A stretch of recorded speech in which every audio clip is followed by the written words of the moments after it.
Hello, everyone. In this webinar, we will be discussing about temporal lobe epilepsy, where we will be looking in depth into semiology, MRI characteristics, EEG features, and surgical indications in temporal lobe epilepsy. Temporal lobe epilepsy is one of the most commonest forms of epilepsy. And if there is not a visible lesion on MRI, which is associated with epilepsy, most of the patients usually undergo medical intervention as a first step in treating epilepsy. Even with anti-seizure medications, about 20% of the patients can continue to have seizures. And when medical therapy fails, these patients become candidates for a pre-surgical evaluation to see whether or not they would be good candidates for surgery. Medical failure is considered when more than 2 anti-seizure medications and at optimal doses fails to control seizure. For temporal lobe epilepsy, about 80% of the people with temporal lobe epilepsy show hippocampal sclerosis on MRI. And hippocampal sclerosis is known to be highly refractory to medical treatment and has a very good outcome with surgical resections, for which a standard surgical approach has already been established. Before we dive into the world of temporal lobe epilepsy, let's first look at some of the functions the right and the left temporal lobe houses. And as you can see, both the temporal lobes have a lot of functions. The left side is predominantly important for verbal memory functions, while the right is important for visual cognitive functions. Both on the left and right side, we can see that there is a primary auditory area, or the Heschel's gyrus, which lies on the superior and interior part of the superior temporal gyrus. Apart from that, on the left, the superior temporal gyrus is important for spoken language, comprehension, naming, and verbal memory. The middle temporal gyrus is important for semantics, so organizing word or sentences in order. The fusiform and inferior temporal gyrus is important for word recognition, and the hippocampus and the parahippocampus itself is important for autobiographical or episodic memories, where we remember the events in our life as episodes. As for the right side, the superior temporal gyrus and middle temporal gyrus is important to recognize facial expression, while the fusiform and the inferior temporal gyrus is important for face recognition. The parahippocampal gyrus itself is important for scene recognition, and the hippocampus helps in visual memories. And these will become important because not only will they help us understand the semiology and which part of the temporal lobe the seizure may be coming from, but also what kind of deficits can we cause to those patients should they undergo a surgical resection. So after the patient is qualified for a pre-surgical evaluations, these are some of the techniques that we use for a evaluation of a patient. And the workhorse of these pre-surgical evaluation is, of course, MRI and epilepsy protocol to identify if there is an epileptogenic lesion or if it's an MRI negative case, followed by video EEG, which will help us understand patient semiology as well as EEG. We can see if the MRI lesion matches to the area where the seizure is beginning, and if the EEG change also matches to these locations. So are the findings concordant? Do they all suggest that the same area is epileptogenic or not? Should these not match, we can also undertake other imaging, such as PET scan, SPECT scan, and MEG, which may help us understand where the epileptogenic focus is and form a better hypothesis.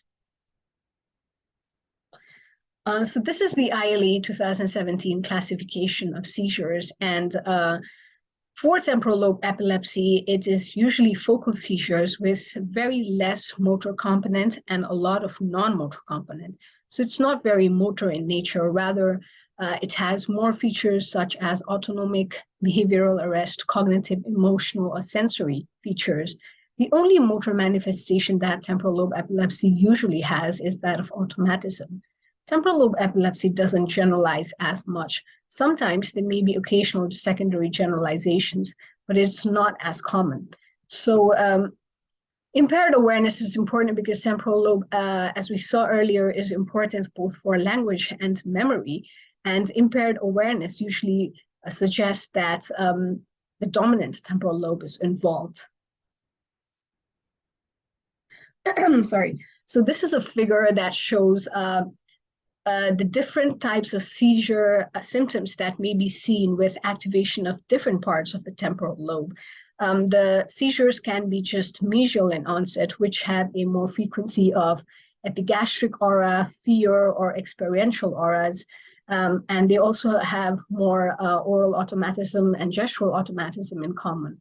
While the seizures that are just lateral in onset are more commonly, they have auditory aura, given that the primary auditory cortex is very close, and they do not have automatism as commonly, and secondary generalized tonic-clonic seizures are more common in the lateral type. They can be a combination of lateral and mesial, or it can also be temporal plus. That is, there are other auras such as auditory, gustatory, or vestibular aura, which suggests that the seizures are arising not only from the temporal lobe, but also from the areas that might be connected to the temporal lobe. Sorry, coming to mesial temporal lobe epilepsy itself, the most common cause of medial temporal lobe epilepsy is hippocampal sclerosis. Shown here on MRI, we see that there is a smaller and brighter hippocampus on the left side. It is the most common form of epilepsy in adults. It is most refractory to pharmacotherapy and often most commonly surgical treated, and it has the best results. Of course, hippocampal sclerosis alone is not the cause of temporal lobe epilepsy. There can also be other causes such as brain tumors, especially low-grade brain tumors such as DNT or gangliogliomas, vascular malformations such as cavernomas or AVM, trauma infections such as neurocystic sarcosis. It can be MRI negative focal epilepsy or focal cortical dysplasia. So let's first look into mesial temporal lobe epilepsy with hippocampal sclerosis, which is one of the most commonest cause of temporal lobe epilepsy. Usually in these group of patients, they have a history of febrile illness or some sort of cerebral insult early in the life, followed by a latent period, then a seizure onset, usually during the teenage years. So at the beginning of the seizures, the auras are very common and they often occur in isolation. And the patient and the patient party usually seek treatment when there is a secondary generalized tonic-clonic seizures. So the seizures may exist for a very long period of time, but because they're so subtle in nature, the patient may not seek medical treatment. It's very likely that these seizures become intractable in their natural course of the disease. The clinical seizure itself, aura is usually present in the most common aura is epigastric rising sensation. There can also be other auras such as fear, olfactory sensation, smelling something, tasting something bad.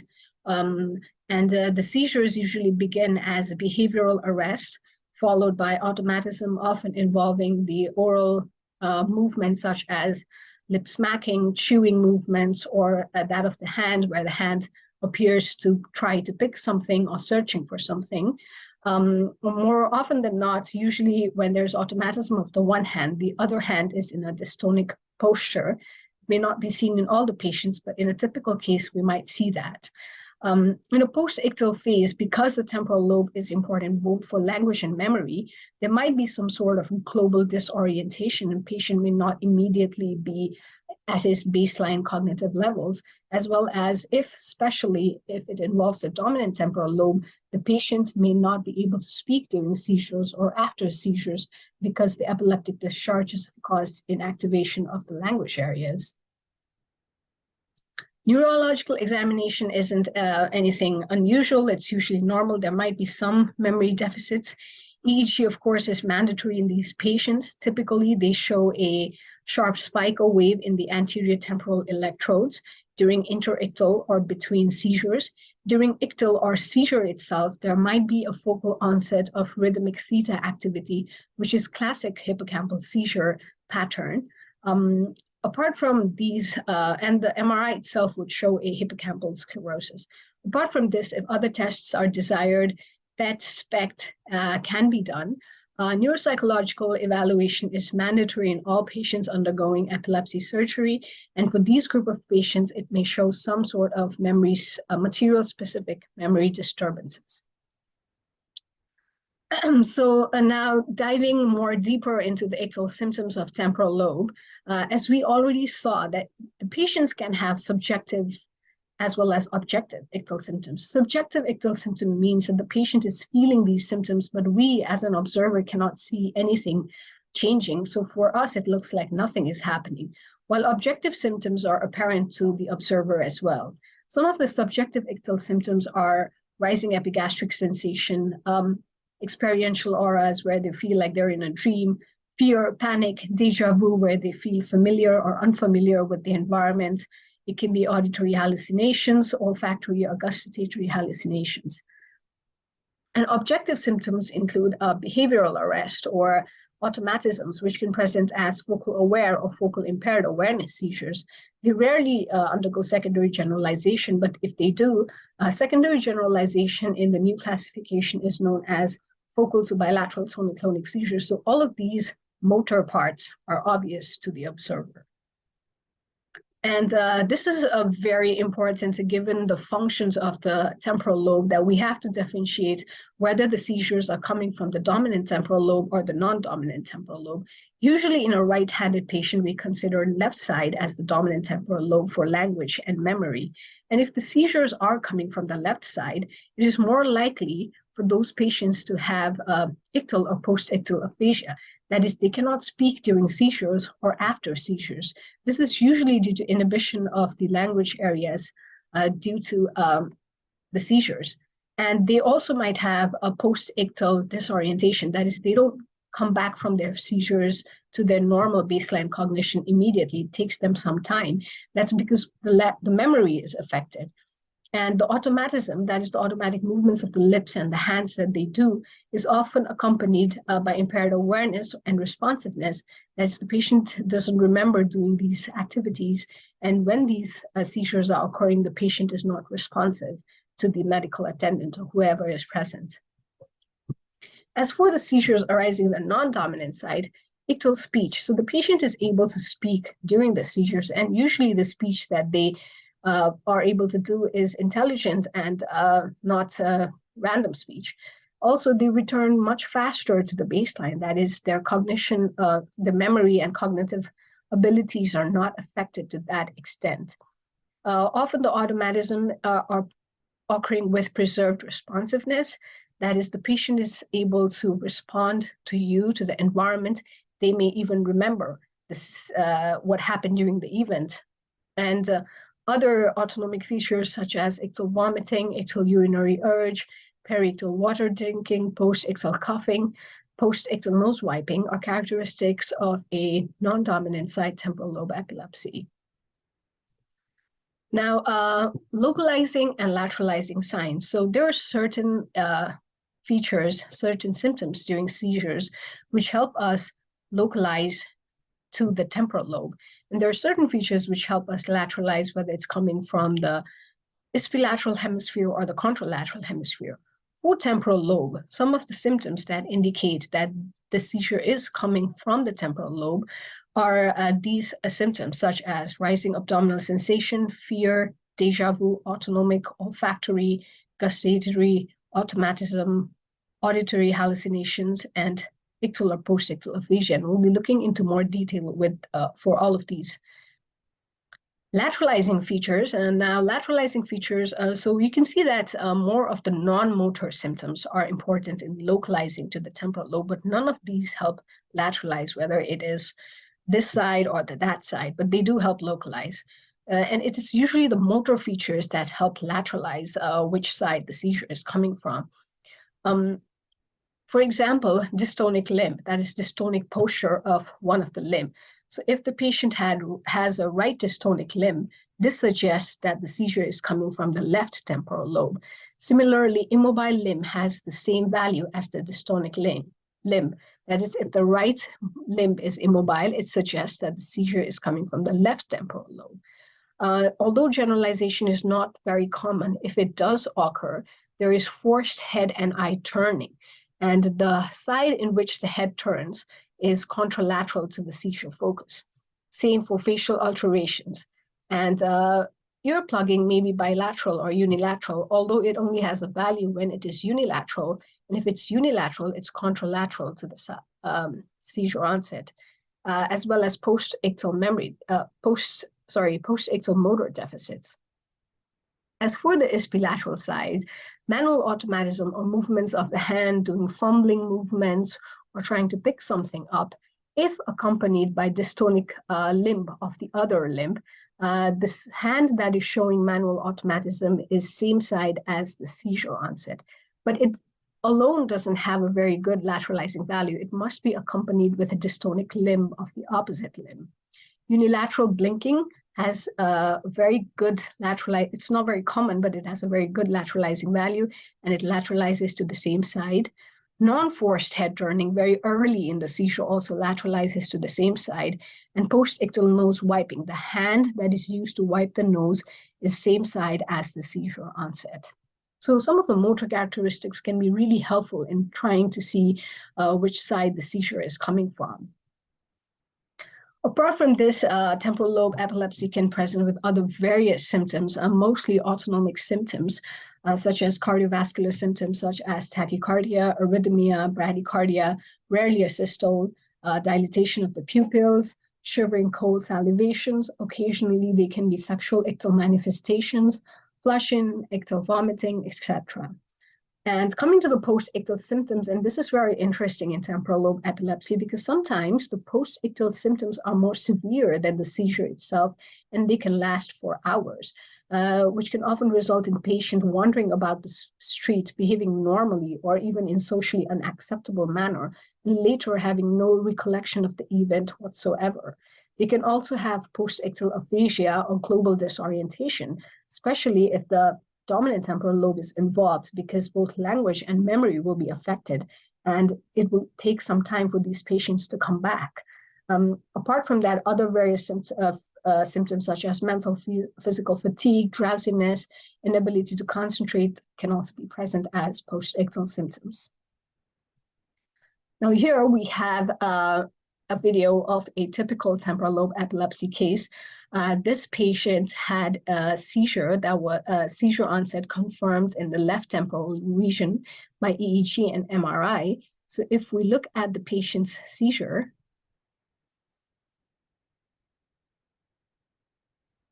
we can find certain localizing and lateralizing signs. So let's begin. So the patient is using his phone. He suddenly feels a rising epigastric sensation, and then he presses the button.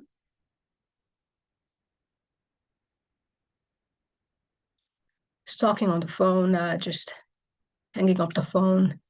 He feels some fear. So, the medical attendant comes. The patient describes what he's feeling. As you can see, the oral automatisms have also started. So have the hand automatisms on the right side. But there is no dystonic posturing of the left limb here. So it doesn't have a good lateralizing value. The automatism alone will not have a good lateralizing value. And continuing, the automatisms of the lip continue. He has some chewing movements. He's asked to raise his hand. He's able to follow the commands. And now the patient is unable to follow the command. So now he has impaired awareness. Then the seizure starts to generalize, and he has forced head turning. And this is what the forced head turning looks like. It is abnormal and not natural. So his head is turning towards the right side, which lateralizes the seizure to the left.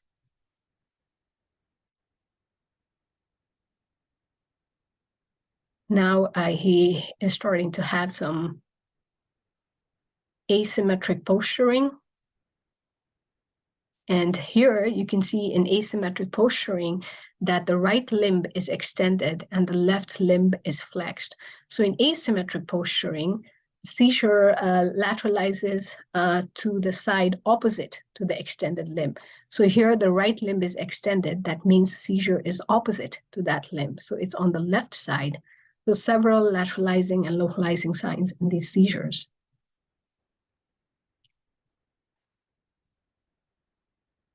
So the seizure then progresses to a full-blown generalized tonic-clonic seizures. So what we have to understand about forced head version and asymmetric posturing is that they have to be followed by a generalized tonic-clonic seizure to have an excellent lateralizing value. Otherwise, if they're not followed immediately by a generalized tonic-clonic seizure, the lateralizing value decreases. This video is taken from the website shown downward and is only, shown at the bottom, and it's only meant to be used for educational purposes. And the video is muted, and the narration that I said was mentioned in the website as to how the patient's seizure progressed. Now, coming to the seizure semiology, a little bit in-depth look into the classic seizure semiology in temporal lobe epilepsy. First, ascending epigastric sensation. So we see this in about 80% of the patients. It doesn't lateralize to the left or the right side, but it does localize or indicate that the seizure is coming from the temporal lobe or mesial temporal lobe to be accurate. So this usually happens by epileptic discharges beginning in the hippocampus and spreading to the very closely adjacent insula. So patients often describe it as strange, difficult to describe, emptiness, burning, fluttering, or butterfly-like sensation, and it suggests a mesial or anterior temporal focus. Another aura is that of fear, and fear also does not lateralize to the left or the right side, but it does indicate that the seizure may be coming from the temporal lobe or the frontal lobe. We usually see this in about 20 to 30% of the patients. So it is the most common aura after epigastric sensation. It can be present early in the seizure or later. Patients often describe it as fear or panic, and this occurs due to activation of the amygdala by the epileptic discharges. Now, on how to differentiate whether the fear is coming, is it from the temporal or the frontal lobe? So the fear in temporal lobe is very subjective. The patient says, "I'm very scared," but to the observer, he looks very normal. So it's emotionally felt. As for fear in the frontal lobe, the patient's face looks very expressive and fearful. So the fear in the frontal lobe is more expressed more facially. And that's how it can kind of help us differentiate the semiology as to where it might be coming from. Apart from these symptoms, other symptoms such as experiential intellectual symptoms or dreamy states may occur in temporal lobe epilepsy. And these are some of the most interesting characteristics of temporal lobe epilepsy. It's very unique to temporal lobe epilepsy. It does not lateralize to left or the right side, but it definitely indicates that the seizure is coming from the temporal lobe. And it can be from mesial or neocortical temporal lobe. It can be hallucinations or illusions or both. It can affect thinking, memory, logic. The time may feel like it is going too fast or going too slow. The present may be misplaced to the past to the present. It can range from mild symptoms as to patient not knowing who they are, or to very complicated symptoms such as distortion of time, space, and normality altogether. And deja vu is another very common aura often seen in temporal lobe epilepsy. It doesn't lateralize to the left or the right side, but it definitely indicates that the seizure is coming from the temporal lobe. And deja vu basically means the patient feels oddly familiar, even when they're in a new environment. So all the new experience, sights, or sound feels very familiar to the patient. And this usually occurs due to engagement of both mesial and lateral temporal networks.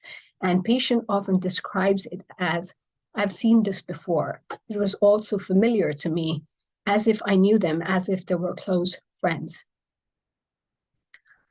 Tremendous vu, although less common than déjà vu, is another interesting feature in temporal lobe epilepsy, in which the patient feels unfamiliar even in familiar environments. And it doesn't, again, lateralize to the left or the right side, but it definitely localizes to the temporal lobe. And it can be from neocortical or mesial temporal lobe. And the patient feels that he has never seen, heard, or experienced something before. In patient's description, they would describe it as, I know that she's my mother, but I feel like she's not. This is how this is taken, an expert taken from a patient description. Other than that, more or less commonly occurring errors include olfactory and gustatory hallucinations.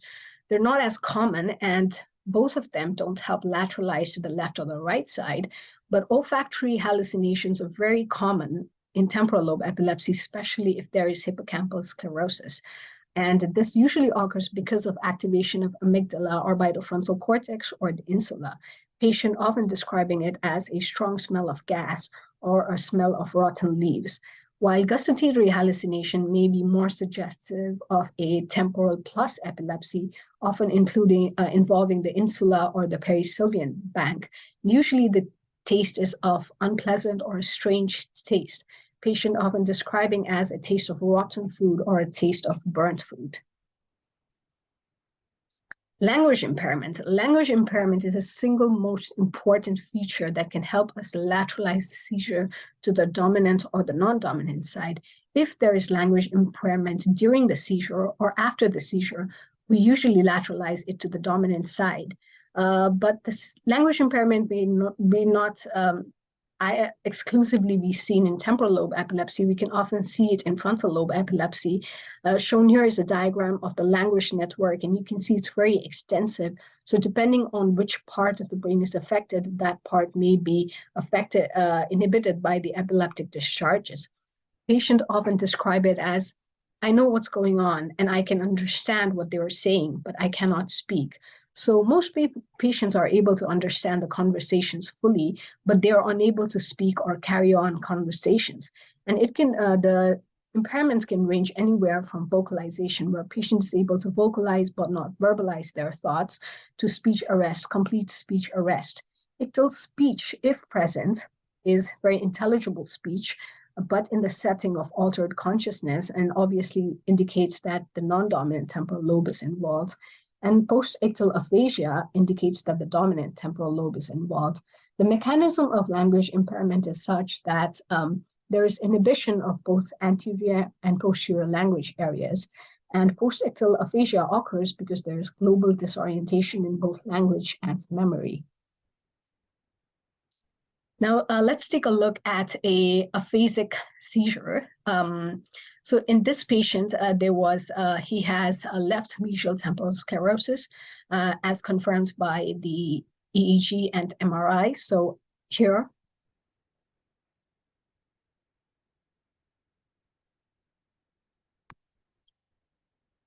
patient has already pressed the bell in setting off an epigastric aura. The attendant comes, asks him to raise the hand. He does so. The attendant shows him the pen. He's unable to name it. And as you can see, the right hand now showing dystonic posturing as well. Again, shows the pen. Patient is unable to name his patient's trying, understanding the question, but cannot name it. The right limb continues to show dystonic posturing. Is asked to take the pen. He can take the pen, follow commands, but he cannot speak.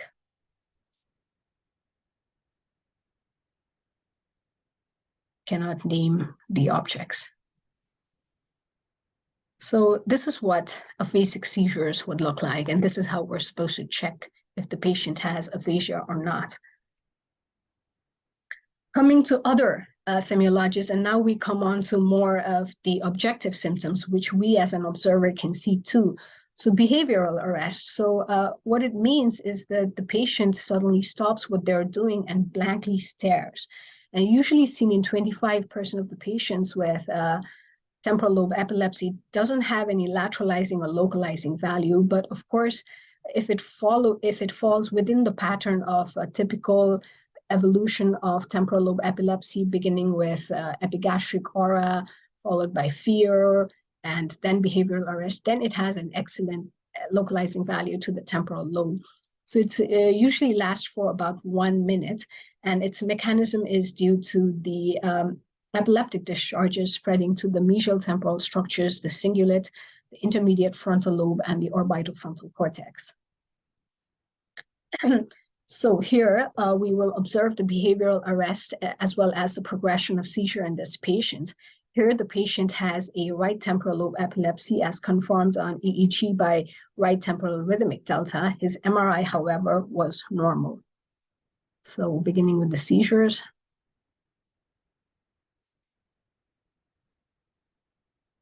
Seizures immediately begin with behavioral arrest. The patient is blankly staring into space. They're followed immediately by oral automatisms. Attendant come, but the patient does not follow, listen. The patient has impaired awareness, doesn't listen or follow the commands.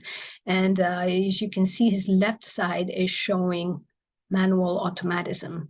And then there is immediate generalization with a forced head turn towards the left side. That means this lateralizes the seizure to the right. Very fast progression of seizures.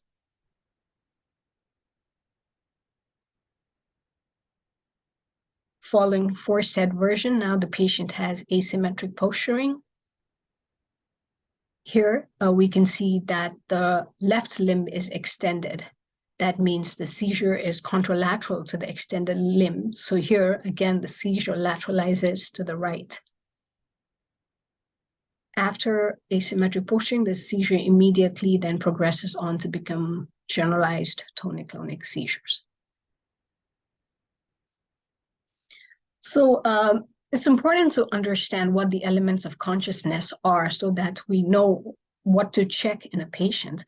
When we say loss of awareness, we are checking for awareness. That is the patient aware of ongoing activities?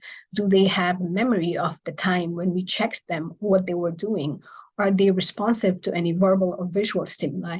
Do they have a sense of what's happening? So these are some of the factors that we should keep into consideration when we're saying patient has impaired awareness, which is usually common for temporal lobe epilepsy. Now, coming to automatism, which is very commonly seen in temporal lobe epilepsy, it is non-lateralizing. It doesn't lateralize to left or the right side, unless, of course, it's accompanied by dystonic posturing. So if a patient has dystonic posturing of the right limb and automatism of the left, then the hand that is showing automatism is same to the seizure onset. So he would have seizure onset of the left side, but it should be accompanied by dystonic posturing.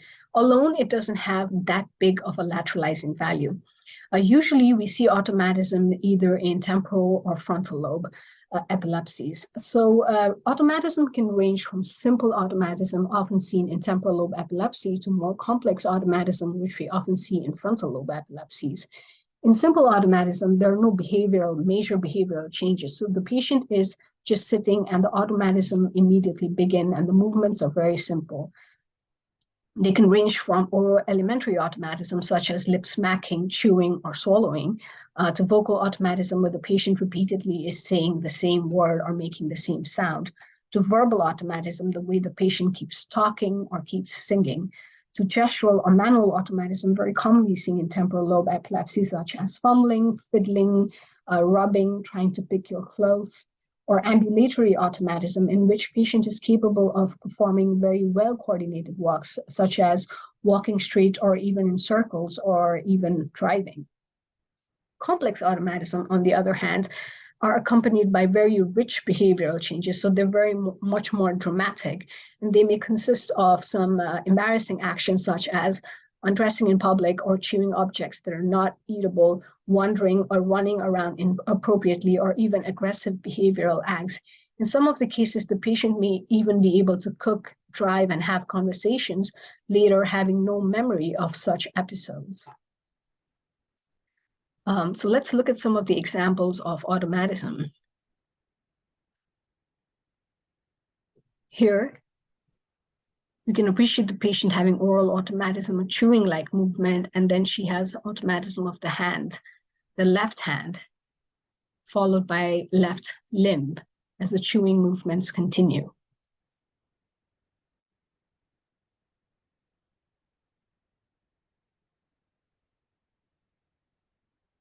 Sorry.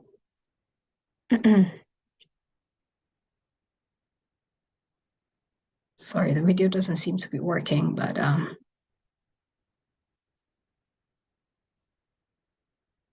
anyway, there are others, several seizures video where we can see the same thing. Okay. Coming to other subtle motor signs which may help us lateralize the seizure, the other one is early and non-forced or not unnatural deviation of head and the eye. So the key word here is early, and it should be non-forced. This usually localizes the seizure to the same side the head is being turned to. Here, we can appreciate several things, including automatism in the video that didn't previously run, and also non-forced deviation of head and the eye. Also, I think it's important to mention that all of these videos are taken from epileptic disorders, and the website is listed here at the bottom of the page for anybody that might be interested to see more of it. So let's begin the video. What's happening?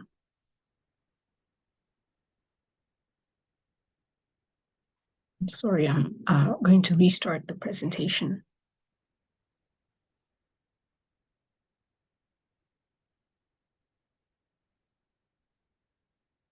So you can see the patient seizure begin. He presses the button, and you can see his right limb slapping his thigh.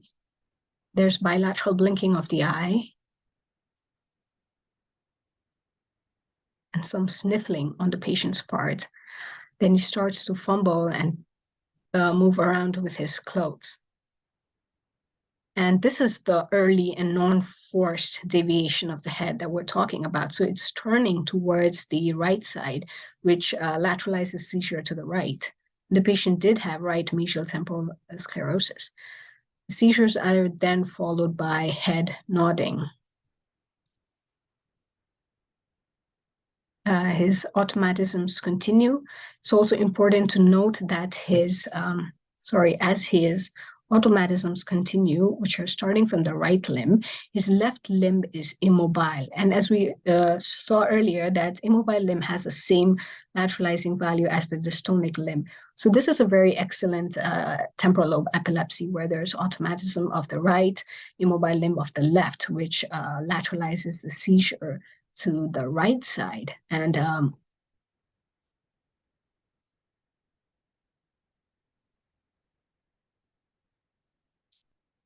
automatisms continue.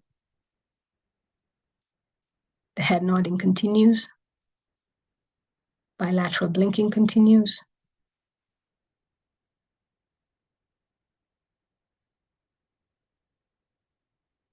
The medical attendant then asks his name. He's able to say his name. He's able to follow both commands. Of course, because it's right side, the disorientation and the memory and speech is not so affected. So this is a very good example of lateralizing and localizing signs in temporal lobe epilepsy.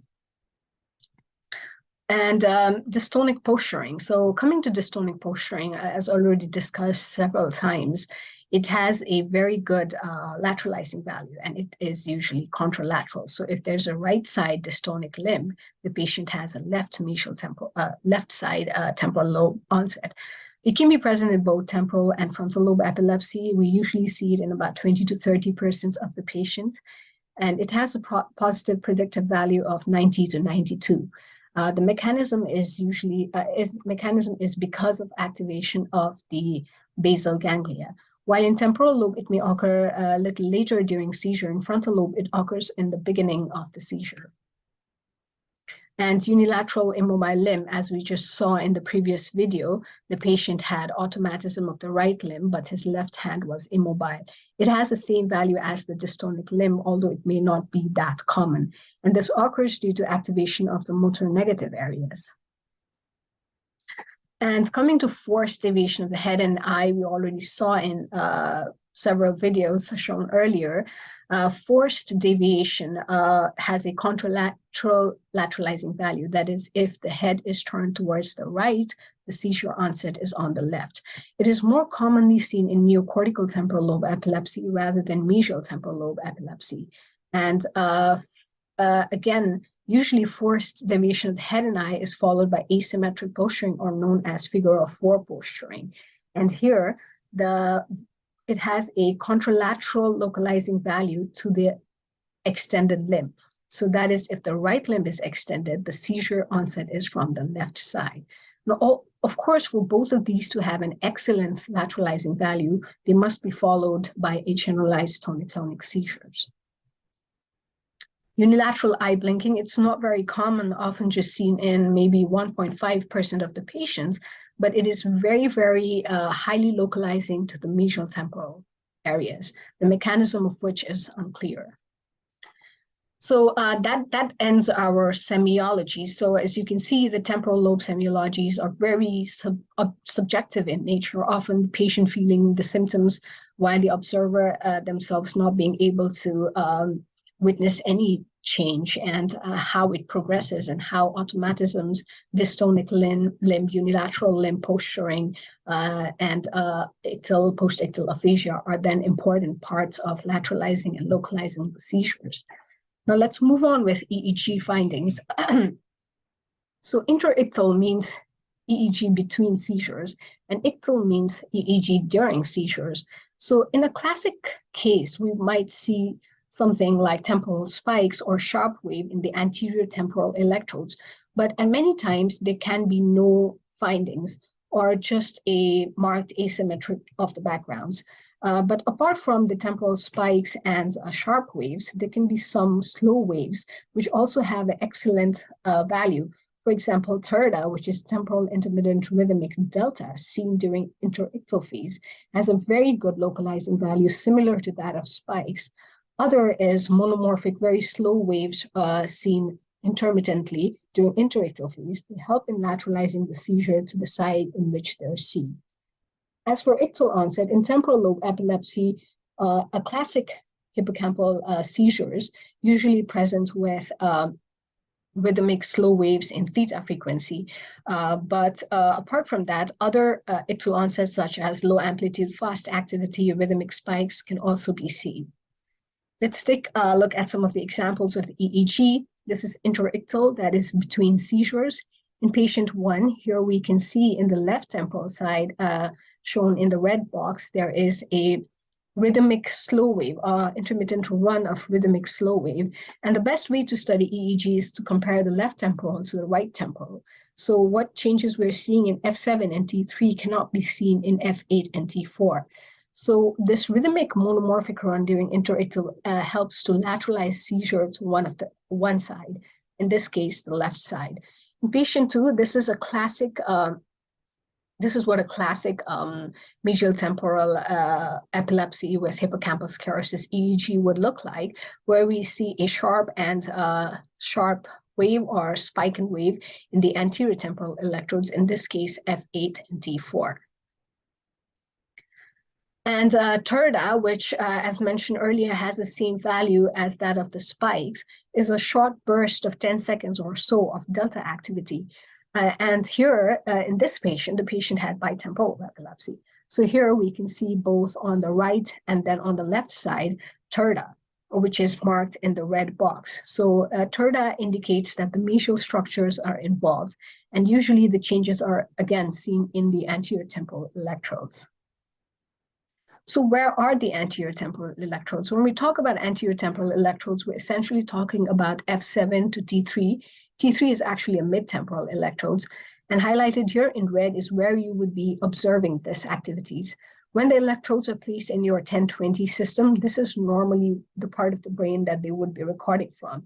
It's also important to mention that if some of these interictal activities were to be seen in T5, which lies quite posteriorly and would not fall within the margin of anterior temporal lobectomy. So in such patients, we have to consider that it might be temporal plus epilepsy. And then we would have to do further evaluation, maybe imaging, maybe intraoperative ECG, but T5 doesn't fall within the standard anterior temporal resection, so it's something to keep in mind. There can be several scalp onset EEG patterns, and shown here are examples of some of the more common ones. The red asterisk actually indicates the more common EEG onset we see in mesial temporal epilepsy with hippocampal sclerosis, as already seen, the rhythmic slow theta activity. Sometimes we can even see repetitive sharp waves. The paroxysmal fast activity shown in green asterisk is more commonly seen in neocortical temporal lobe epilepsy. So the concept of seizure onset pattern in scalp EEG is that the deeper the epileptogenic focus, more likely it is going to show a slow rhythmic wave on EEG, and more superficial the epileptogenic focus, more likely it is going to show a paroxysmal fast activity. So hence, mesial temporal epilepsy with hippocampal sclerosis, because the focus is more deep, what we will be seeing is a rhythmic theta activity. And for neocortical epilepsy, which is more superficial, what we will be seeing is more paroxysmal fast activities. Now, coming to the ictal onset. So the ictal onset, of course, in temporal lobe epilepsy is that because the focus is deeper, this is a classic signature of hippocampal seizures. We can see on the left side here, shown by the red arrows, that there is typical onset of a rhythmic theta activity, which then progresses and becomes larger in amplitude, but slower in frequency. So this is typically how the temporal lobe seizure begins, and it usually begins 30 seconds within the onset of the first symptoms.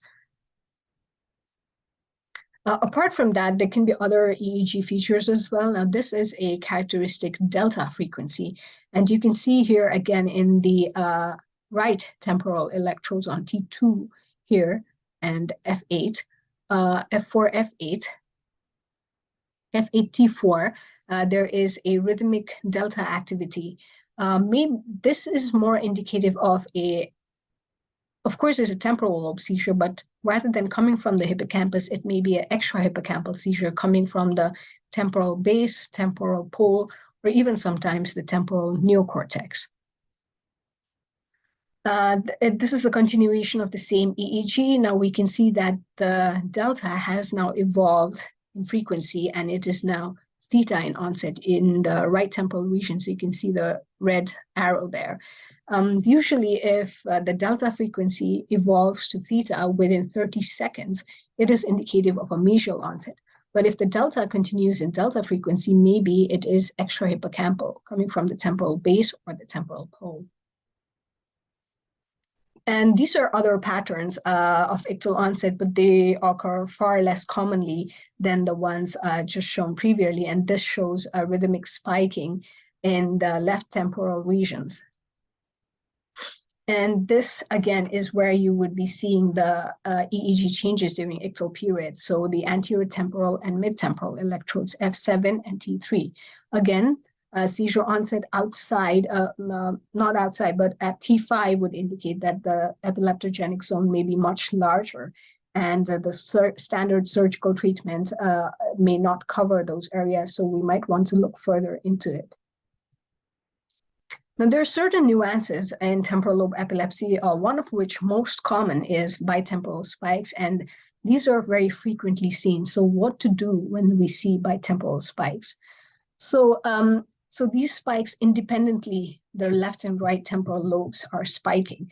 So when there is independent bitemporal spikes, if one of the temporal lobes is spiking more than 75% of the time, then we usually, it is usually recommended that if that side also has a clear lesion, that we proceed ahead with the surgery, as shown in point number 2. But if it doesn't have, if one side doesn't have at least 75 to 90% of the spikes, then we see if the ictal onset is actually from one side, if there is a lesion on the same side, and if those ictal onset and lesions are concordant, even if there is bitemporal independent spikes, we can go ahead with surgery. And there will be some situations in independent bitemporal spikes which will require intracranial EEG monitoring. And those will be when there are bitemporal spikes and bitemporal seizure onset with no visible lesion on MRI. Or if there is a bilateral lesion, and then also we have to go ahead with intracranial EEG to see which temporal lobe is the actual one that's causing the seizures. And sometimes there can be lesion on MRI, but the ictal and interictal onset can be from the opposite temporal lobe. And in those situations too, intracranial EEG or intraoperative ECG is recommended. Apart from the usual patterns in mesial temporal lobe epilepsy, there are certain unusual patterns, one of which is start, stop, start phenomenon. So the seizure starts in one temporal lobe, it stops, and it starts again. So this doesn't mean anything different, and it has the same value as the classic seizures. Another is of a burnt out hippocampus. That is, one hippocampus is very, very sclerotic, and you can see it on MRI, but the seizure onset is from the opposite side. So what happens is in a very severely sclerotic hippocampus, the hippocampus is completely burnt out and cannot carry electrical discharge at all. So the EEG activity actually gets propagated to the other temporal lobe, and it may show the other temporal lobe. The EEG may show localization to the other temporal lobe. And intracranial studies have been done in these patients, which have shown the sclerotic hippocampus was actually the one that was responsible for the seizures, and resection of that resulted in better outcomes. Apart from that, ping pong pattern can also be observed in temporal lobe epilepsy, where seizures start in one lobe, then they stop, they start in another lobe, and they stop, and then they again come back to the original lobe. So it's called a ping pong pattern, and it again indicates some degree of epileptogenicity in the other hippocampus as well, in both the hippocampuses. And bitemporal, we already discussed this. The seizures starting in mesial temporal lobe epilepsy usually propagate to the same side temporal neocortex, and only after that do they propagate to the opposite side mesial temporal lobe. But in some group of patients, due to the existence of hippocampal commissure, seizures starting in the mesial temporal lobe can propagate directly to the other mesial temporal lobe, often resulting in bitemporal activity, and we already discussed how to address those patients. Of course, both ictal and interictal data must be reviewed in these patients. Now, coming to post-ictal EEG, which has a very good localizing value, 95 to 100%, and its correlation is thought to be even stronger than that of ictal onset. So what we see is a focal delta slowing on the temporal lobe that is affected during the post-ictal phase. And of course, here we can see on the right side, and we can compare the right and the left side. There's no changes on the left, but the right shows delta slowing, and it has a very, very good lateralizing and localizing value. Now, coming to imaging in epilepsy, there's a epilepsy protocol, and usually it's a 3 Tesla MRI done in several sequences, of which the coronal T2 and flare are very important for to observe hippocampal sclerosis, because it gives a good visualization of the internal structure of the hippocampus. Because it is the most common pathology causing mesial temporal lobe epilepsy in adults. In children, it's focal cortical dysplasia. Second, in both children and adults, is tumors, mainly gangliomas and DNTs. So hippocampal sclerosis on MRI usually shows atrophy, loss of volume, and loss of internal structure, which appears as hyperintense on flare and T2 in the mesial temporal lobe. There might even be some atrophy of the bilateral fornix or mammillary body if looked closely. And the temporal horn also appears to be larger on that side because the hippocampus has shrunken down. So this is the MRI epilepsy protocol, what to do when there is lesion and when there is no lesion. Of course, if there is lesion, it becomes that much easier to form the surgical hypothesis, as opposed to when there's no lesion and we'll have to do other tests, which include PET, SPECT, MEG, to form a better hypothesis. fMRI is one of such imaging which helps especially to localize language for temporal lobe epilepsy. The fMRI has been clinically validated to localize language, sensory motor function, and visual areas. So during fMRI, a patient is asked to do certain tasks, and based on the changes in their blood oxygen level, which is known as the BOLD signal, we can localize which part of the brain is responsible for those functions. And it has been shown to be a non-invasive alternative to WADA test for language lateralization. Unfortunately, for memory, fMRI cannot be trusted that much. So we have to make sure, especially when operating on the dominant side, that the language and memory functions are not hosted by the same temporal lobe that we intend to remove. What happens in temporal lobe epilepsy is that because in hippocampal sclerosis, the insult is very early in life, the function of that temporal lobe is already handed out to some other part of the brain. So it may not house any function at all, but it's important to make sure and check that it doesn't. And that's why we do a neuropsychological assessment. So this is to identify if preoperatively patient has any deficits and to predict what the postoperative neuropsychological outcomes may be. What kind of patients are high risk to develop memory deficits? So if a patient already has a higher than average, or if the patient has a good memory, then they're more likely to suffer from a memory deficit after surgery. So they're at higher risk. The patients who already have a bad memory, which is lower than average, they definitely are at a lower risk. Patients with dominant temporal lobe epilepsy already present with some subtle verbal memory deficits and word finding difficulty. As for patients with non-dominant temporal lobe epilepsy, they have some visuospatial memory dysfunction. Interestingly, in patients whose right side or non-dominant temporal lobe is removed, after surgery, they have more improved function, probably because the seizures have stopped and our brain can function more efficiently. So WADA test and fMRI are the techniques, apart from the classic neurological assessment, of course, which helps to assess the language function and the memory function. So that ends the mesial temporal lobe epilepsy with hippocampal sclerosis. Apart from that, of course, many other causes can result in temporal lobe epilepsy, of which tumor is the second most common cause. Oligodendroglial tumor and neuroglial tumor are top of that list. And we can see that both of these tumors have a predisposition for temporal lobe. And many studies have shown that it is not the tumor itself, but rather the peritumoral cortex that is epileptogenic.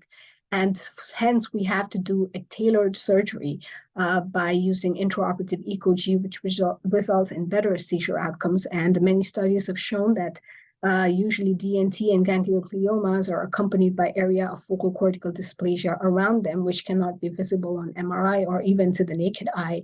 Many of the lateral temporal lesions often may also involve the hippocampus, almost 50% of the time, and we'll come later to how to approach those group of patients. Apart from tumors, there are other causes of temporal lobe epilepsy, such as cavernoma. The hemosiderin ring around the cavernoma is actually the one that is causing irritation in epileptic discharges, and it is important to remove the hemosiderin ring along with the cavernoma during surgery. The causes of temporal lobe epilepsy include trauma. Temporal lobe, especially the temporal pole, is very susceptible to traumatic brain injury, resulting in contusions, which can result in post-traumatic epilepsy. Other common causes, especially in children, is focal cortical dysplasia. Apart from that, infectious causes such as neurocystic cirrhosis. Neurocystic cirrhosis is actually a very common cause of acquired adult onset epilepsy, especially in the endemic regions. A solitary cortical NCC, refractory to anti-seizure medication, has a very good surgical outcome. And as in tumor cases, in this case, it's not the NCC itself, but the surrounding gliotic cortex, which is responsible for epileptic discharge, and hence intraoperative ECOG is mandatory in these patients as well. Now, coming to the question, what to do with the hippocampus. in a clinical scenario where there is a lateral temporal lesion and the ipsilateral hippocampus is normal, what are the chances that the hippocampus is also producing seizures? Because we know hippocampus is very susceptible to seizures, and it can undergo kindling, resulting in secondary epileptogenesis, where it is able to produce its own seizures. So studies have shown that about 50% of the time in lateral temporal lesional cases, the hippocampus can be independently epileptogenic. And of course, better surgical outcomes are achieved when the epileptogenic hippocampus is resected. So how do we approach these patients? So let's assume there is a low-grade tumor or cavernoma of the temporal lobe, and the ipsilateral hippocampus is normal. Now, we also have to evaluate the lateral hippocampus, for which we can either use a strip electrode or a depth electrode. Shown here is in the diagram is depth electrode being placed into the hippocampus. Now, if these electrodes record a burst of high amplitude polyspikes or very high voltage spikes, which is classic for a hippocampal seizure, then this hippocampus is considered epileptogenic, and it is better to resect such hippocampus. So the decision is very easy if it is a non-functional or a non-dominant side, and we can go ahead and resect it. But if it's a functional hippocampus and on the dominant side, the resection carries a great cognitive risk because it is a non-sclerotic hippocampus. In such situations, we can consider doing multiple hippocampal transection, as shown here in the figure, or considering other neuromodulatory techniques such as RNS or DBS. Another interesting phenomenon often seen in temporal lobe epilepsy is dual pathology. So in dual pathology, the hippocampal sclerosis coexists with another potential epileptogenic lesions. And studies show that resection of both the sclerotic hippocampus and lesion has a better seizure outcome. And again, in all of these cases, which were not mesial temporal lobe epilepsy, the seizure onset pattern can range from any of the following shown here. Usually in tumoral cases, we might see a rhythmic slow wave activity. In focal cortical dysplasia, we might see repetitive epileptiform discharges because those are highly epileptogenic. So what are the indications for surgery? Of course, we can proceed directly to surgery without requiring invasive intracranial monitoring, or in some cases, we might require invasive intracranial monitoring. So in cases where we do not require the monitoring, or that we can confirm that the ictal onset, ictal onset on EEG, the semiology, and the MRI lesion match to the same side. And neuropsychological tests, WADA tests, and fMRI indicate that though that temporal lobe does not house any important cognitive functions of speech and memory, and the contralateral hippocampus supports memory.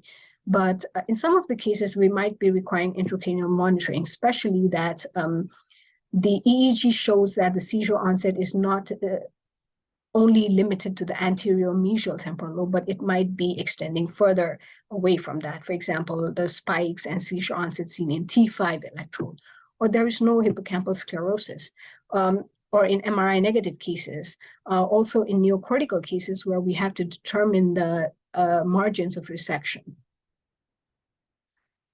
Coming to surgery in temporal lobe epilepsy, so the standard surgical treatment is anterior temporal lobectomy with amygdalohippocampectomy, and a randomized control trial was done, which shows that surgery was far superior to medical management, and that at 1 year, the seizure reduction and improved in quality of life was much higher in patients who underwent surgery rather than patients who took medications.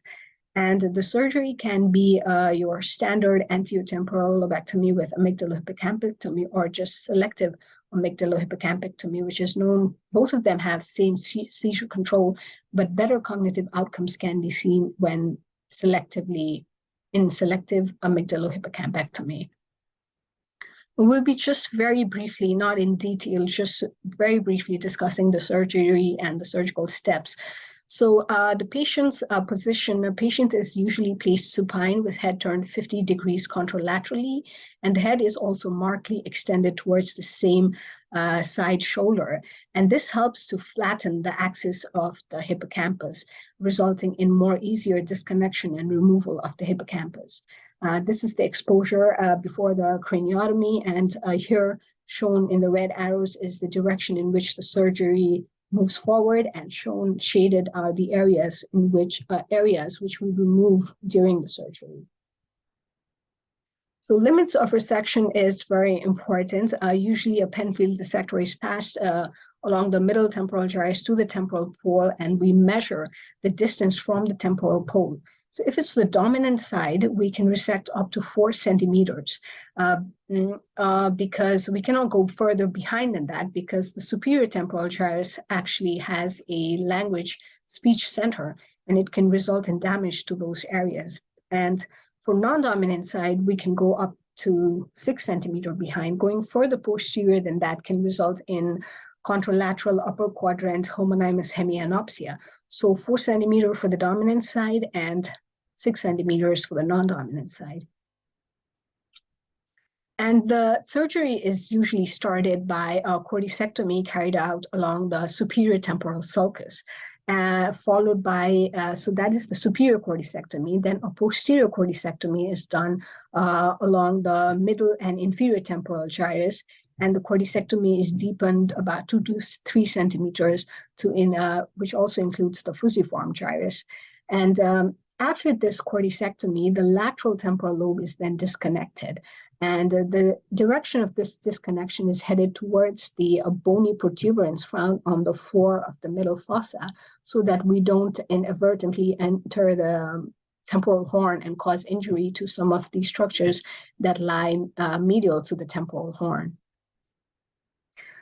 Following the white matter dissection and neocortical disconnection, the temporal horn is reached, and finding the temporal horn is one of the most important steps in this surgery. So an incision is made on the lateral ventricular wall, and some of the fibers of the eye falls are disconnected, and the temporal horn is opened. We know we've entered the temporal horn when there is egress of CSF, and we can appreciate the choroid plexus. Once the temporal horn has been entered, we have to locate the inferior choroidal point. That is where the anterior choroidal artery enters the ventricle, and this will be important in marking the resection of amygdala later. So after the temporal horn is opened, inferior choroidal point has been marked, we further go ahead and remove the middle temporal gyrus and expose the MCA, bifurcation, or M1.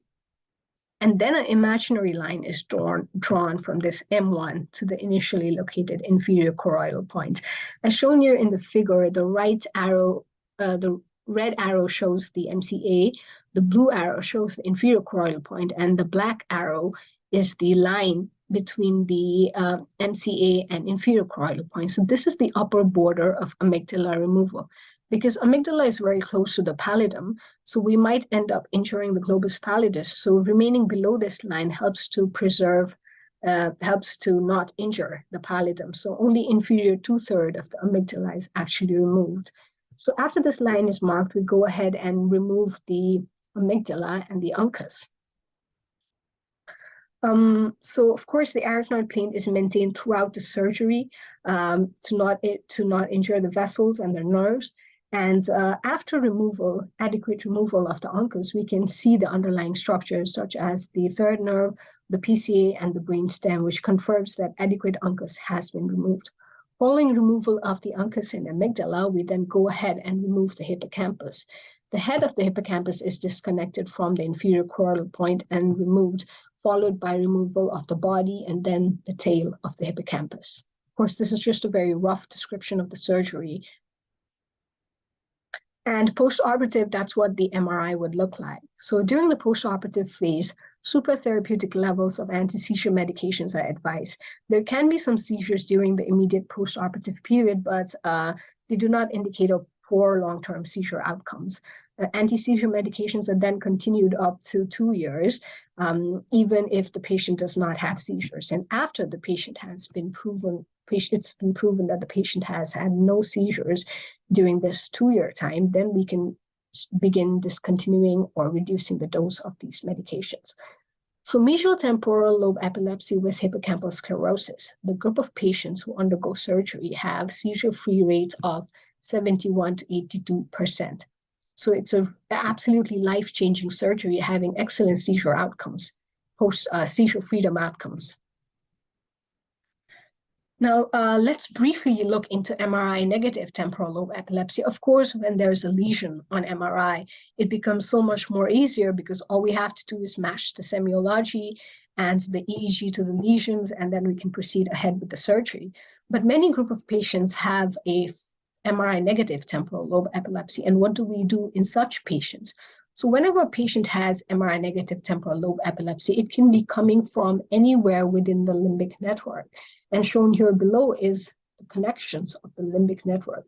So not only can it arise from the temporal lobe, it can also arise from the orbitofrontal or the insula or the perisylvian regions. And study of semiology is the single most important characteristics which helps us determine whether or not the seizure is temporal or temporal plus. So in MRI negative case, the seizures can be mesial, they can be lateral, they can be both mesial and lateral. They can be temporal plus, involving the temporal lobe, but also the insula orbitofrontal cortex or the temporal parietal occipital junctions, or they can be completely extratemporal. That is, the seizure is arising from the occipital or parietal lobe, but propagating very early to the temporal lobe. So it's manifesting as a temporal lobe seizure, when in fact it's coming from elsewhere. And there are certain preferential spread pathways of these discharges within the limbic network, which can help us form the surgical hypothesis as to how to approach these patients. And these spread patterns can be from temporal to insular to perisylvian region, from temporal to insular to orbitofrontal region, posterior temporal, posterior insular, temporal base, parietal, and posterior cingulate. So one of the most important things in MRI negative temporal lobe epilepsy is what to do with the hippocampus. Should we resect it or should we spare it? 70% of the patients with with MRI negative temporal lobe epilepsy show independent hippocampal seizures. Of course, again, resection of such hippocampus results in better surgical outcomes. But as you can see here in the diagram shown on the this is a remarkable study by Helmstetter and March here in MRI negative and MRI positive hippocampus. So when we resect a normal hippocampus, you can see the decline. There's a major decline in verbal memory and as well as visual memory. Whereas when we resect the hippocampus, which is already sclerotic, there is some decline in verbal memory, but it's not as much. And visual memory actually ends up improving. So we will be causing a significant deficit to these patients if we were to remove the hippocampus.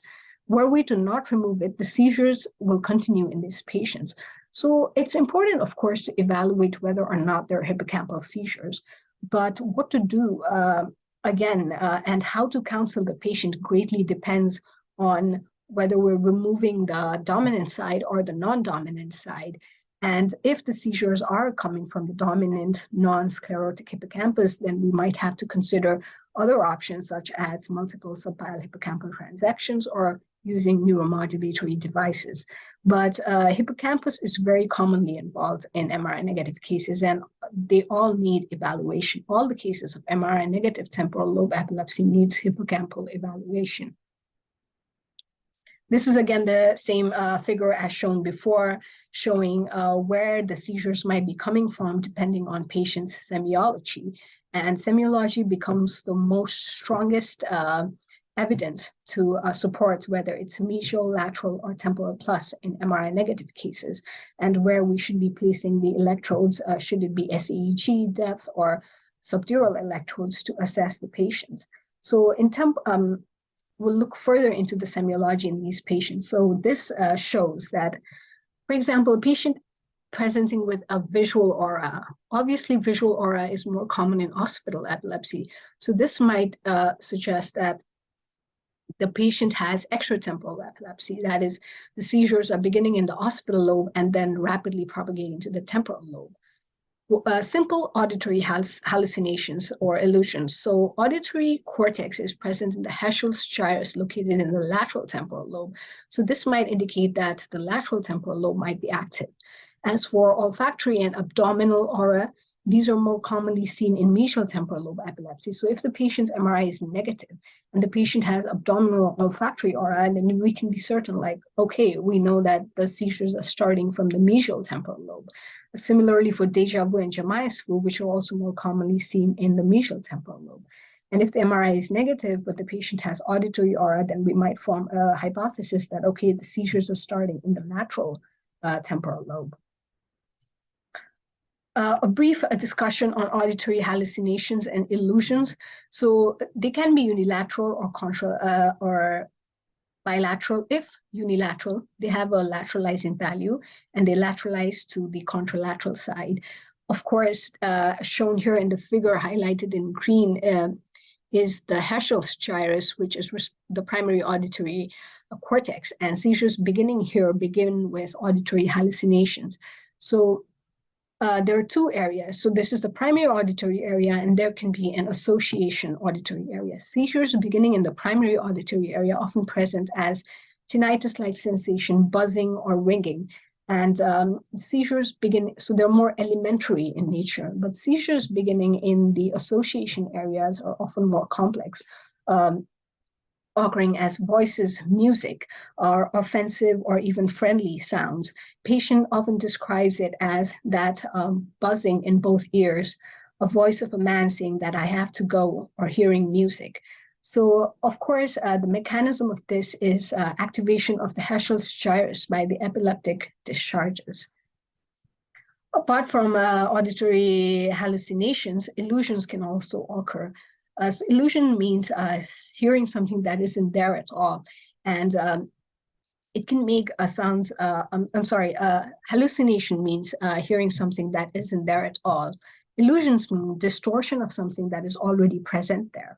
So the sounds then may appear louder or more dim. And illusions are more commonly associated with activation of the association auditory cortex and not the primary auditory cortex. So this is more common in temporal plus epilepsy, especially coming from the temporal-parietal occipital junctions.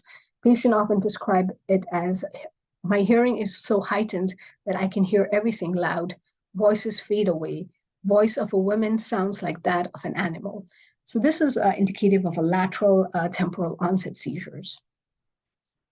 And here is a table showing the differences in MRI negative temporal lobe epilepsy versus temporal lobe epilepsy with hippocampal sclerosis.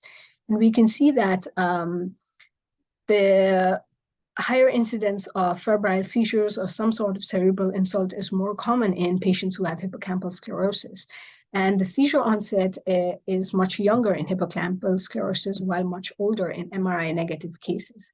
As well as the clinical presentations, the auras might be more variable and confusing in MRI negative cases, while hippocampal sclerosis presents with your typical abdominal aura, fear, and its oral behavioral arrest and automatisms.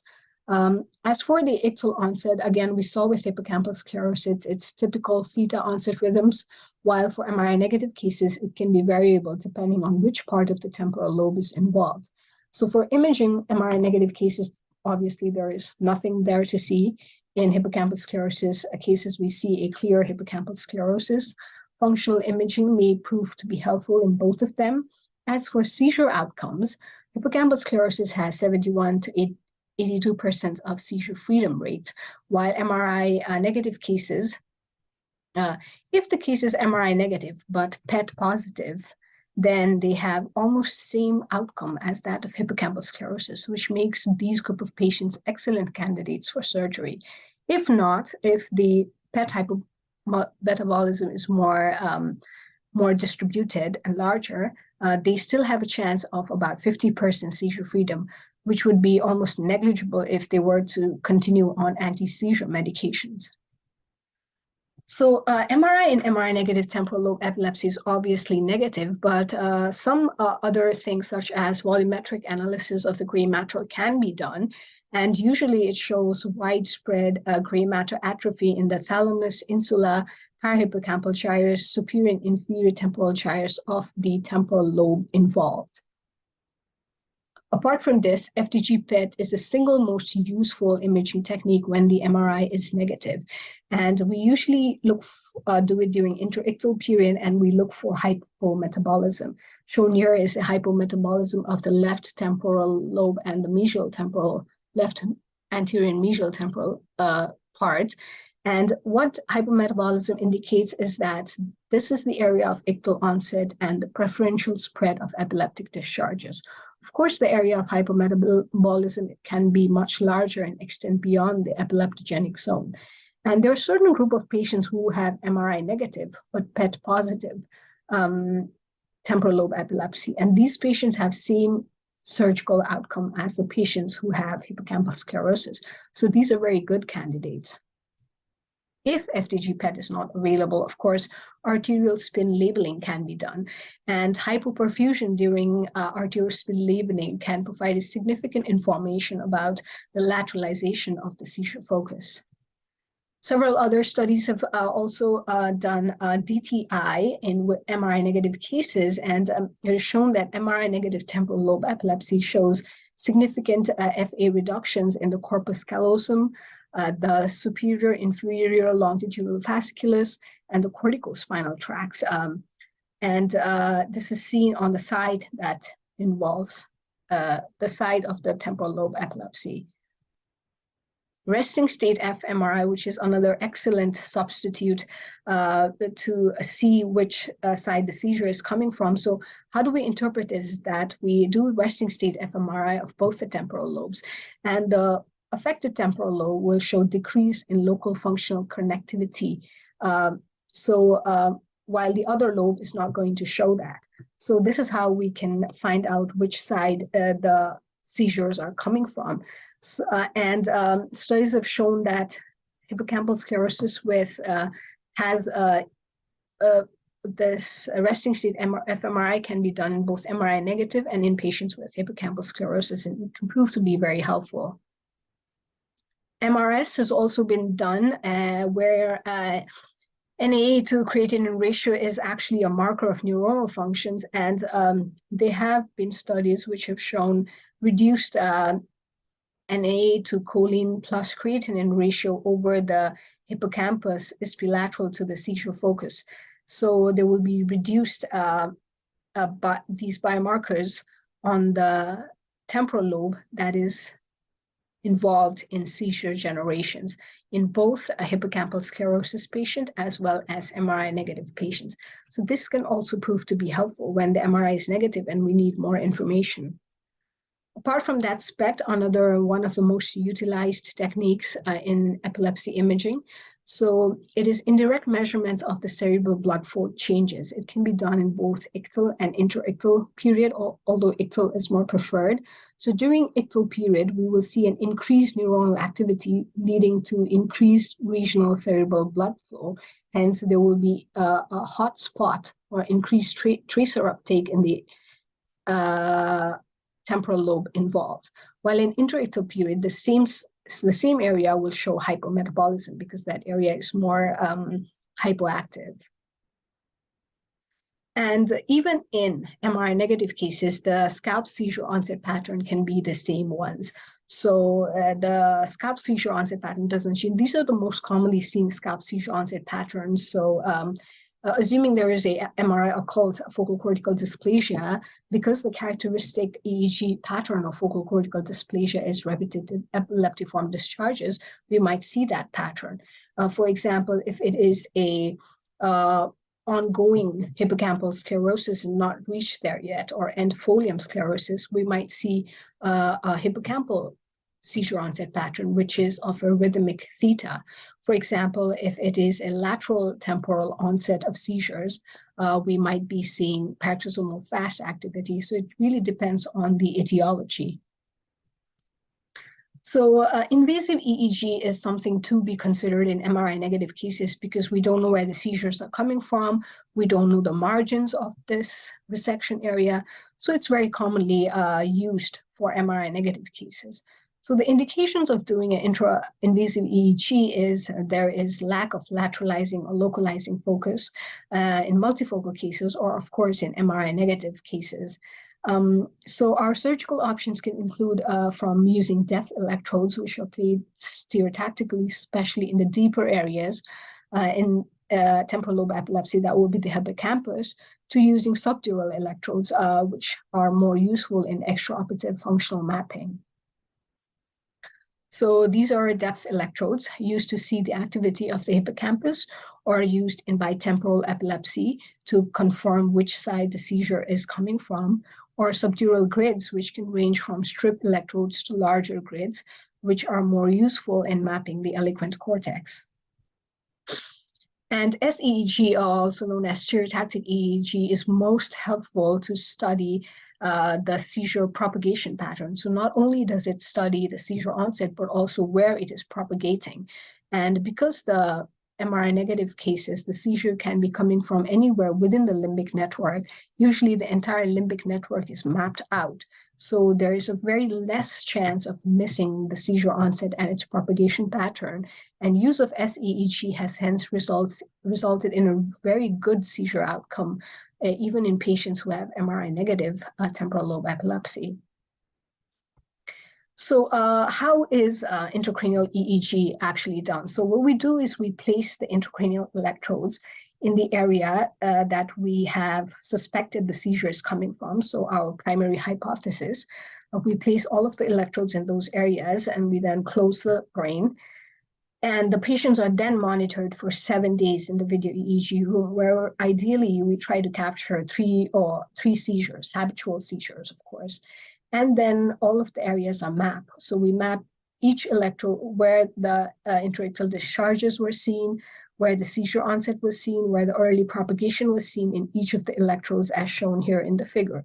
And if extraoperative mapping is required, because the seizure onset is very close to an eloquent cortex, the extraoperative mapping can also be done during this time. So after marking all of these areas of intraictal discharge, ictal discharge, and early propagation, we then form our surgical plan as to what to resect. Shown here in the figure is the pink. After marking all of the electrodes with the activities that they showed, the pink margins show that it was in fact temporal plus epilepsy involving the temporal lobe and the orbitofrontal cortex, and hence that pink line shows the resection margin. And shown here is what the EEG would look like, because a lot of electrodes will place we have to study a lot of activity in these patients. And of course, after placing the electrodes, we obtain a postoperative CT and MRI to confirm the position of the electrodes, and also for surgical planning.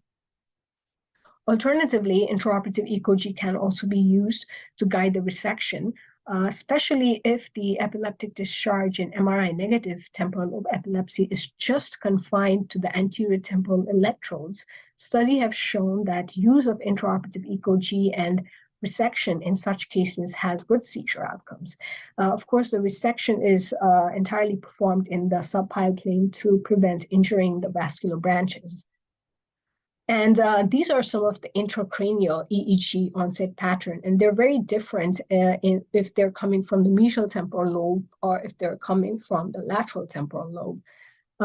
So the mesial temporal lobe or hippocampal seizure is usually present with a less than 2 Hz rhythmic spiking, and the neocortical seizure is usually present as low voltage fast activities. And this is the example of what intracerebral EEG seizure onset pattern looks like. Shown here in red asterisk is a low frequency, high amplitude periodic spike. This is a classic example of what hippocampal seizures look like. And shown in hippocampal seizures can also present sometimes with low voltage fast activity, shown in red and green asterisks. And the green asterisk is for the fact that that pattern can also be seen in neocortical temporal lobe epilepsy. So these are the two of the most common patterns seen in temporal lobe epilepsy cases. But apart from that, the other patterns shown here can also be present. And this is the intraoperative grading. If intraoperative ECG is used, we grade it based on how frequently we see the spikes, what is the amplitude of the spikes, are they low amplitude or are they high amplitude, and what does the background look like? Do we have a normal background or is the entire background of a continuous epileptic discharge? And based on that, they're given a score of 1, 2, 3, 4, 5, where 5 indicates the highest epileptogenicity and 1 indicates almost no epileptogenicity. Apart from these new epileptogenic biomarkers, such as high-frequency oscillations, especially the fast ripple, have also changed the entire way we approach MRI negative cases. And one of the most important features of these new epileptogenic biomarkers is that they are interictal, meaning we don't have to wait for seizures. So especially this new epileptogenic biomarkers make epilepsy surgery very, very less invasive. Instead of putting electrodes in patients' brain and having them sit there for 7 days waiting for seizures to occur, we can utilize these biomarkers to map out the areas. And they're found to be very useful. And we've already done we would like to, if you want to know more about these, there's already a webinar episode where you can get more information about these biomarkers. So coming to neuropsychology and MRI negative temporal lobe epilepsy, I already showed this figure before. We can see that there is, when the hippocampus is not sclerotic, it is assumed to house some, even if though it is epileptogenic, it is assumed that it still houses some function. And resection of that kind of hippocampus may result in severe cognitive decline. So it's just important to keep that neuropsychology may be affected more severely in MRI negative cases than in patients who have hippocampal sclerosis, where the insult to the hippocampus was early in life, so the function of hippocampus may have already been shifted to elsewhere in the brain. As for surgical outcomes in MRI negative cases, there is a surgical freedom from 41 to 81% patients can be seizure free. Of course, the seizure, I'm sorry about the typo here, they have more poorer surgical outcomes compared to patients who have mesial temporal lobe epilepsy, but still it is far more superior than continuing refractory medical treatment and adding more and more anti-epileptic drugs. Some of the reasons why a patient may have poor seizure outcomes is that the epileptogenic network may be wider and enough mapping wasn't done. And this problem has been significantly addressed by using SEEG, and studies have shown that use of SEEG has resulted in seizure outcome almost similar to hippocampal sclerosis, even in MRI negative cases. Pathology in MRI negative cases are usually negative pathology, that is, they are non-specific or nothing. Sometimes they can be focal cortical dysplasia or hippocampal sclerosis. A brief discussion of just newer techniques in epilepsy, temporal lobe epilepsy surgery. Of course, RNS, which stands for responsive neurostimulation, which is a open loop stimulation in which the electrode is placed on the area of the seizure onset and then connected to a battery. And it continuously stops the epileptic discharges whenever it senses on its own that the seizure is beginning, and then it gives the electrodes can monitor that, and then it interrupts this epileptic discharges. And it's especially useful in eloquent cortex epilepsy or in epilepsy of the dominant functioning hippocampus. Similarly, DBS has also been utilized in temporal lobe epilepsy, especially in patients without hippocampal sclerosis, bitemporal disease, or of the dominant epilepsy of the dominant hippocampus. And subacute electrical signals are sent through the electrodes, which decreases the rate of spikes.